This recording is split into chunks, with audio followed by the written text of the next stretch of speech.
Hello friends, welcome to my channel. तो चलिए आज का डेली क्यूज शुरू करते हैं। इसके साथ ही हमारे चैनल पे चल रहा है पॉलिटिकल साइंस का भी क्लास, और जो भी हमारे चैनल पे नए हैं हमारे चैनल को सब्सक्राइब कर ले ताकि आपको नोटिफिकेशन मिलता रहे, ठीक है ना।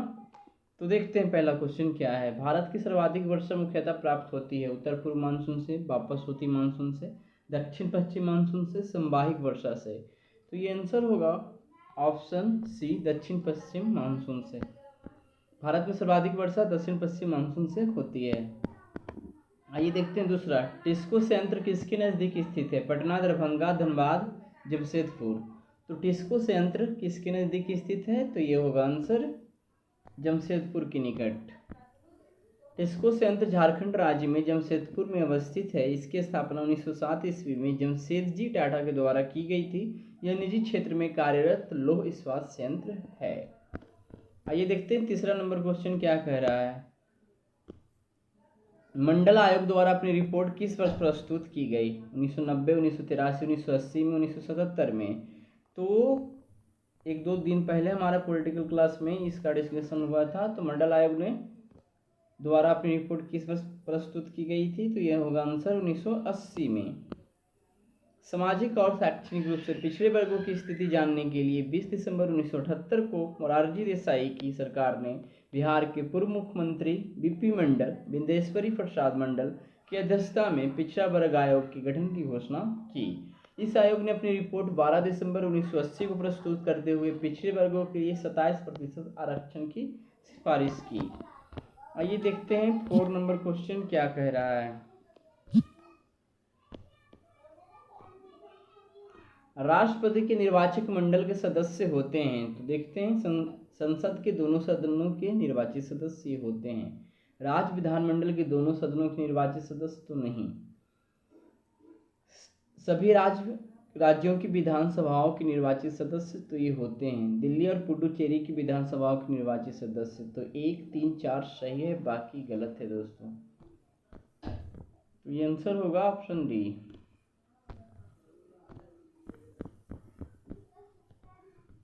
संविधान के अनुच्छेद 54 के अनुसार राष्ट्रपति का निर्वाचन ऐसे निर्वाचक मंडल द्वारा किया जाएगा जिसमें संसद के दोनों सदनों के निर्वाचित सदस्य, राज्य की विधानसभाओं के निर्वाचित सदस्य।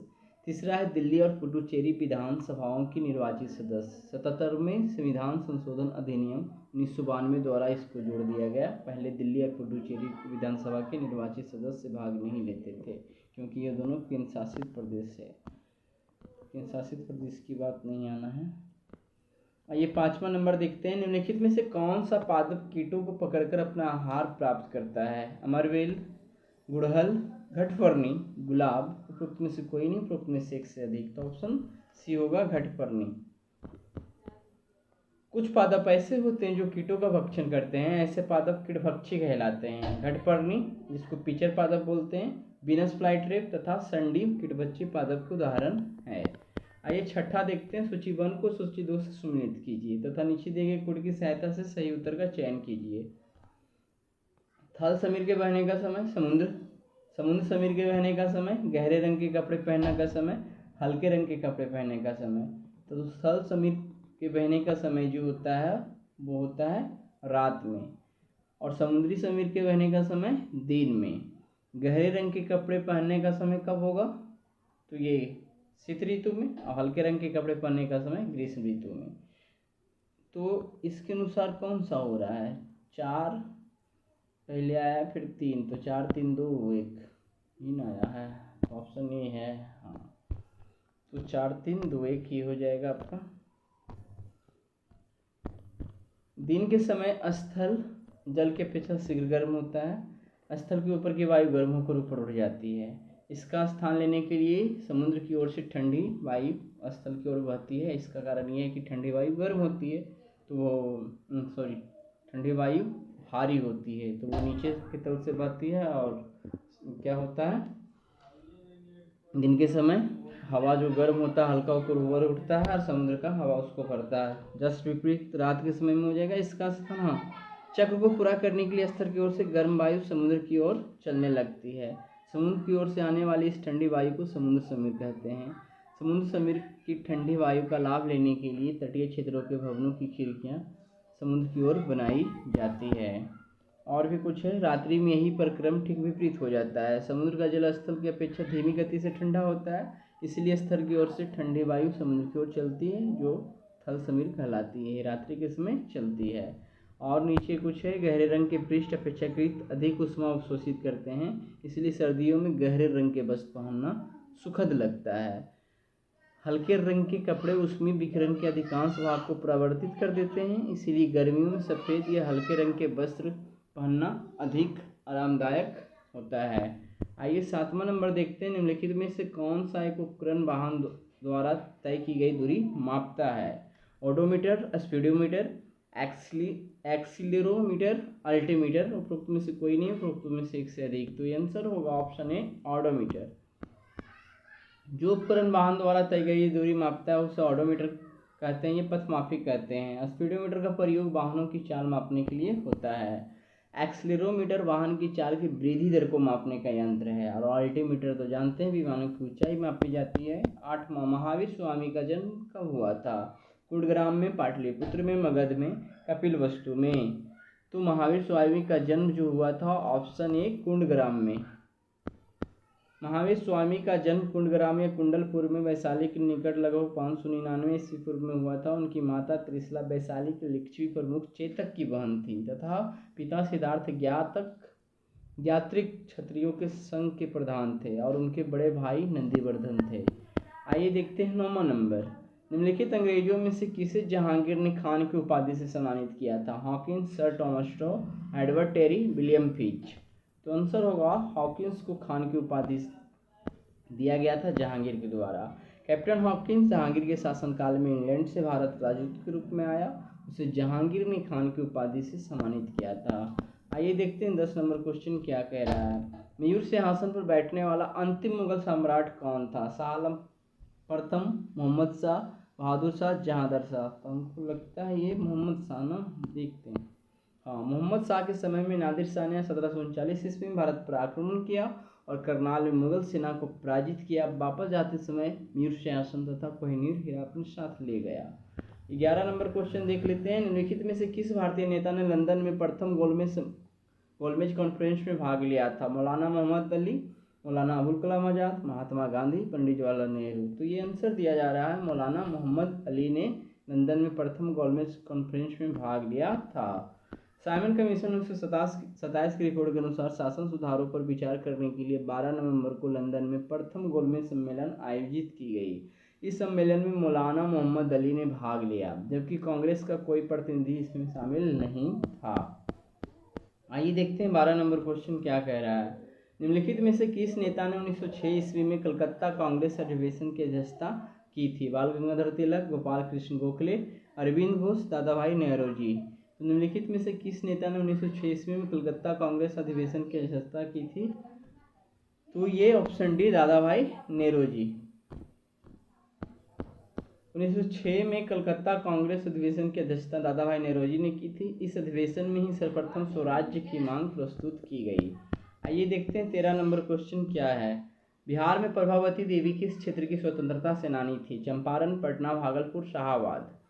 तो बिहार में प्रभावती देवी किस क्षेत्र की स्वतंत्रता सेनानी थी? ऑप्शन बी, पटना से ये संबंधित थी। आइए देखते हैं, कांग्रेस की गया अधिवेशन की अध्यक्षता किसने की थी? सी आर दास, डॉक्टर राजेंद्र प्रसाद, जवाहरलाल नेहरू, जीवी कृपलानी। तो ये आंसर होगा ऑप्शन ए, सी आर दास ने किया था। बिहारी स्टूडेंट्स कॉन्फ्रेंस कब स्थापित हुई थी? 1906, 1905, 1907, 1908। तो ये 1906 में हुई थी। आइए 16 देखते हैं, जयप्रकाश नारायण ने युवकों को गौरीला युद्ध में प्रशिक्षित करने के लिए आज़ाद दस्ता का संगठन कहाँ किया था? नेपाल में, भागलपुर में, पटना में, छपरा में। तो ये नेपाल में किया गया था। भारत छोड़ो आंदोलन में बिहार में कौन सा दल सक्रिय था? आजाद दल, सियाराम दल, जयप्रकाश दल, आनंद दल। तो ये आंसर है ऑप्शन बी, सियाराम दल। दादा साहब अंतर्राष्ट्रीय फिल्म फेस्टिवल में बिहार के किस अभिनेता को क्रिटिक्स बेस्ट एक्टर अवार्ड 2021 से सम्मानित किया गया है? खेसारी लाल, पंकज कपूर, मनोज वाजपेयी, सुशांत सिंह राजपूत। आंसर होगा ऑप्शन डी, सुशांत सिंह राजपूत। जयपुर में आयोजित अंतर्राष्ट्रीय व्यंग संकलन में 21वीं सदी का सर्वश्रेष्ठ अंतर्राष्ट्रीय व्यंगकार का पुरस्कार किसे दिया गया? वीरेंद्र नारायण झा, मोहन झा, राजीव झा, आशुतोष झा। तो ये आंसर होगा वीरेंद्र नारायण झा। सैनिटरी नैपकिन की पैकेजिंग की 3 यूनिट स्थापित करने के लिए किस नगर निगम ने संयुक्त राष्ट्र जनसंख्या प्रकोष्ठ के साथ समझौता किया था? तो ये आंसर होगा, ये देखना पड़ेगा, देखते हैं क्या। इसका भी आंसर पटना ही होगा। आइए, हाल ही में समाचारों में देखा गया श्री बिल्ली पुथुर मोगलाई टाइगर रिजर्व कहाँ स्थित है? तमिलनाडु और आंध्र प्रदेश, केरल, ओडिशा। तो ये आंसर होगा ऑप्शन ए, तमिलनाडु। आइए डिस्क्रिप्शन देख लेते हैं। श्री बिल्ली पुथुर मोगमलाई टाइगर रिजर्व तमिलनाडु में 5वां टाइगर रिजर्व है, जिसे 8 फरवरी को अधिसूचित किया गया था। यह एक प्रमुख भूमिका निभाता है। यह केरल में पेरियार टाइगर रिजर्व और चरम दक्षिण में कन्याकुमारी के जंगलों के बीच महत्वपूर्ण वन समीपता को बनाए रखता है। यह पेरियार टाइगर रिजर्व के स्पिल ओवर बाघों के लिए भी एक अत्यंत महत्वपूर्ण बफर है। खबरों में क्यों? तमिलनाडु में हाल ही में घोषित श्री बिल्ली पुथुर मोगमलाई टाइगर रिजर्व वैगाई के प्राथमिक जल ग्रहण मोगमलाई की रक्षा करेगा, बदले में नदी में जल स्तर को बढ़ाने में मदद करेगा। आइए देखते हैं, विश्व खाद्य सुरक्षा दिवस 2021 का थीम क्या है? खाद्य सुरक्षा सभी का व्यवसाय। दूसरा है सभी की उन्नति, पोषण, पालन पोषण। तीसरा है जीरो हंगर वर्ल्ड के लिए हमारे कार्य हमारे भविष्य के स्वस्थ आहार हैं। स्वस्थ कल के लिए आज का सुरक्षित भोजन। तो ये देखिए डी है, स्वस्थ कल के लिए आज का सुरक्षित भोजन। प्रत्येक वर्ष 7 जून को विश्व खाद्य सुरक्षा दिवस के रूप में मनाया जाता है। थीम है स्वस्थ कल के लिए आज सुरक्षित भोजन। इसके बारे में 2018 में संयुक्त राष्ट्र महासभा ने घोषणा की कि प्रत्येक वर्ष 7 जून को विश्व खाद्य सुरक्षा दिवस के रूप में मनाया जाएगा।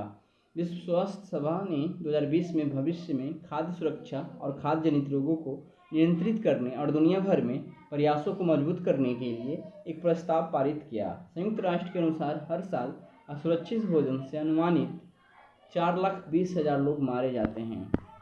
हाल ही में पंचायती राज मंत्रालय ने के सहयोग से एक मॉडल पंचायत नागरिक चार्टर तैयार किया है। राष्ट्रीय ग्रामीण विकास एवं पंचायती राज संस्थान, पंचायत राज और ग्रामीण विकास विभाग, ग्रामीण विकास में भू सूचना विज्ञान अनुप्रयोगों के लिए केंद्र, और डी है टी सिपार्ड TSIPARD, जो भी इसको पढ़ लीजिए। तो इसका आंसर होगा ऑप्शन ए। हाल ही में पंचायती राज मंत्रालय ने राष्ट्रीय ग्रामीण विकास और पंचायती राज संस्थान के सहयोग से एक आदर्श पंचायत नागरिक चार्टर तैयार किया है। इसके बारे में यह 29 क्षेत्रों में सेवाओं के वितरण के एक ढांचा है जो स्थानीय सतत विकास लक्ष्यों के साथ कार्यों को संरेखित करता है। NIRDPR यह केंद्रीय ग्रामीण विकास मंत्रालय के तहत एक स्वायत्त संगठन है। तो राष्ट्रीय ग्रामीण विकास और पंचायती राज संस्थान को शॉर्टकट में NIRDPR कह रहा है। आइए देखते हैं, यह ग्रामीण विकास और पंचायती राज में उत्कृष्टता का एक प्रमुख राष्ट्रीय केंद्र है। आइए देखते हैं 24 नंबर। हाल ही में G7 अर्थव्यवस्थाओं ने बहुराष्ट्रीय कंपनियों पर कर लगाने के लिए एक समझौते पर हस्ताक्षर किए। सौदे के अनुसार न्यूनतम वैश्विक कर की दर कम से कम होगी 5%, 25%, 35% या 15%। तो आंसर होगा ऑप्शन डी, 15%। हाल ही में G7 अर्थव्यवस्थाओं ने बहुराष्ट्रीय कंपनियों पर कर लगाने के लिए एक ऐतिहासिक समझौते पर हस्ताक्षर किए। इस समझौते के अनुसार न्यूनतम वैश्विक कर की दर कम से कम 15% होगी। प्रमुख बिंदु समझौते पर संयुक्त राज्य America, United kingdom, Canada, France, Italy, Germany और जापान के वित्त मंत्रियों द्वारा हस्ताक्षर किए गए हैं। अब बहुराष्ट्रीय कंपनियों पर उन देशों में भी कर लगाया जाएगा जहां वे संचालित हैं, न कि सिर्फ जहां उनका मुख्यालय है। निम्नलिखित में से किस राज्य या केंद्र शासित प्रदेश ने लोगों का टीकाकरण करने के लिए अभियान जहां वोट वहां टीकाकरण शुरू किया है? जम्मू और कश्मीर, उत्तर प्रदेश, दिल्ली, बिहार।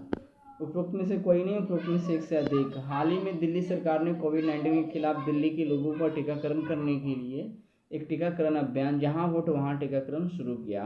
अभियान के तहत मतदान केंद्रों पर 45 वर्ष और उससे अधिक उम्र के लोगों को टीके लगाए जाएंगे। बूथ स्तर के अधिकारी घर घर जाकर 45 वर्ष से अधिक उम्र के लोगों को टीकाकरण का स्लॉट उपलब्ध कराएंगे। तो इस प्रकार से हमारा आज का 25 क्वेश्चन पूरा हुआ दोस्तों। और प्रत्येक शनिवार को 5 दिन का एक साथ क्विज रहेगा। ठीक है, धन्यवाद।